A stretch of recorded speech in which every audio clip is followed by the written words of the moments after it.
All right, so today we're going to dive into this interview that conservative leader Pierre Poilievre did with Jordan Peterson. Mhm. And it's been making a lot of waves, kind of a sneak peek at what his plans for Canada might be. Yeah, I think what's really interesting is that Poilievre is already talking about the challenges he thinks he'll face even before an election. It's like he's setting expectations or maybe even trying to rally people to his cause early on. Right. And the National Post article we're looking at today even says that in the title. Poilievre says, don't expect problems to be fixed instantaneously after election. Mm. So it's clear he's trying to say, look, change takes time. What do you think is behind that? Well, he talks a lot about what he calls like entrenched interests. The people and groups who benefit from the way things are now will probably push back against any changes he tries to make. And he's not just talking in general terms either. He specifically mentions, like, the Senate may be blocking economic reforms, mayors and city councils resisting his housing plans. Even certain businesses might be hesitant to get on board. Yeah, and he doesn't hold back either, like calling the lobbyists for Canada's big oil and gas companies idiots. That got some attention for sure. Yeah, that was pretty strong language. Mhm. Definitely shows he's not afraid of a fight. I mean, it's definitely a confrontational approach, but you also have to think about it from the perspective of those lobbyists. They might say that working with green initiatives is actually the best way to make sure the energy sector survives in the long run, even if it means some changes now. That's a really good point. It's a complicated issue, for sure. But moving on, he doesn't just talk about the economy. He also says he wants to bring in the biggest crackdown on crime in Canadian history if his party wins. That's a pretty big statement, especially with all the worries people have about crime in cities these days. Things like public safety and even the visibility of homelessness. I think he's really tapping into something that a lot of voters are concerned about. Yeah, and if you look at the polls, it seems like it's working. He says his party is doing well because they have a clear message and they stick to it. They focus on a few key promises and they just keep repeating them.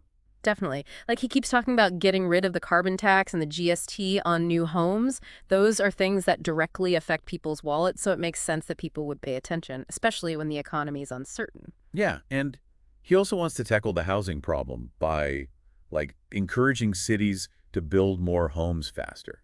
He's basically saying you'll give them federal money if they go along with this plan. It's a bold strategy, that's for sure. We'll have to see if it would actually work.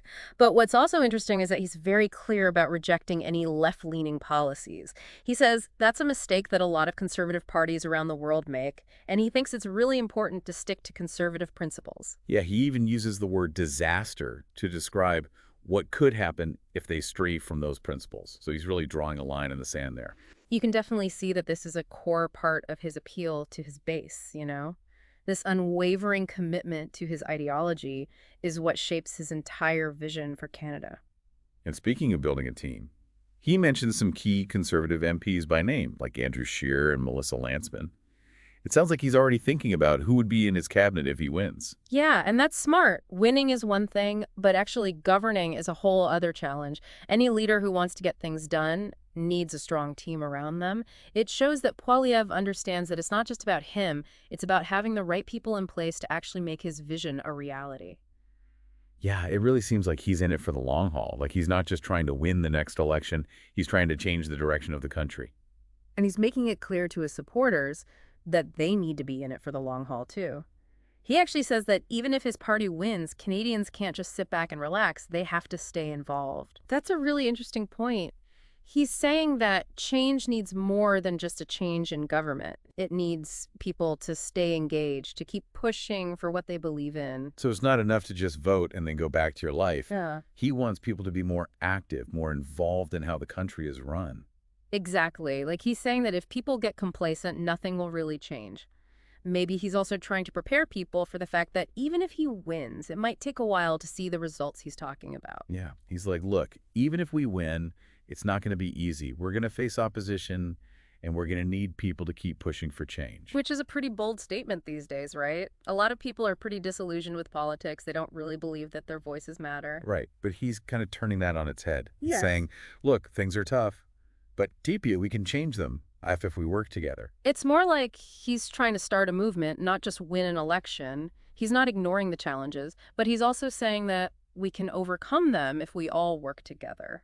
And I think that's a big part of what we're seeing in this interview. It's not just about specific policies.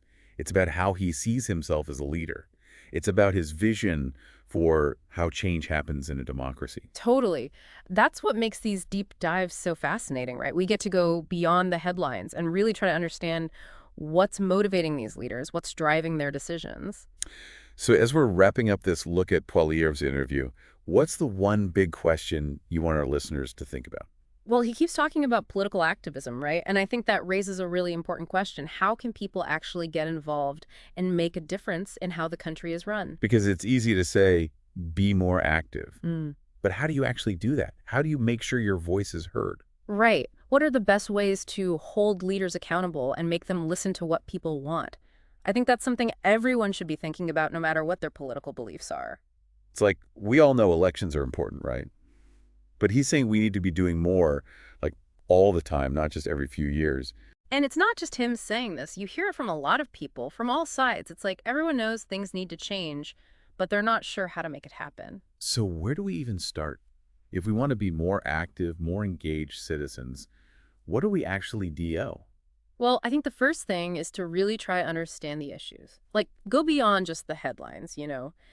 Podcasts like this are a good place to start, but there's so much information out there. Right, you got to do your own research, think for yourself. Don't just believe everything you hear. Exactly. But it's not just about reading and listening. There are so many ways to actually get involved. Like, you can join community groups or volunteer for a cause you care about. You can contact your MP or your city councilor and tell them what you think. Right, or go to town hall meetings, or even just have conversations with people online, as long as you're respectful. Yeah, it's all about realizing that we have a role to play even when there's not an election going on. It's about being informed, being engaged, and speaking up for what you believe in. That's what it means to be a citizen. Yeah. Like, it's more than just checking a box on a ballot every few years. Absolutely. And whether you agree with everything Poilievre says or not, I think that's a really powerful message. He's reminding us that the future of the country is up to all of us. We have to work together to make the changes we want to see. So what do you think? What stood out to you in this interview? What questions do you have? How are you going to be a more active citizen? Let us know in the comments. We really want to hear your thoughts. Because at the end of the day, that's what makes a democracy work. It's about people participating, sharing their ideas, and working together. Thanks for joining us for this deep dive into Pierre Poilievre's vision for Canada. We'll see you next time for another deep dive into the big issues shaping our world.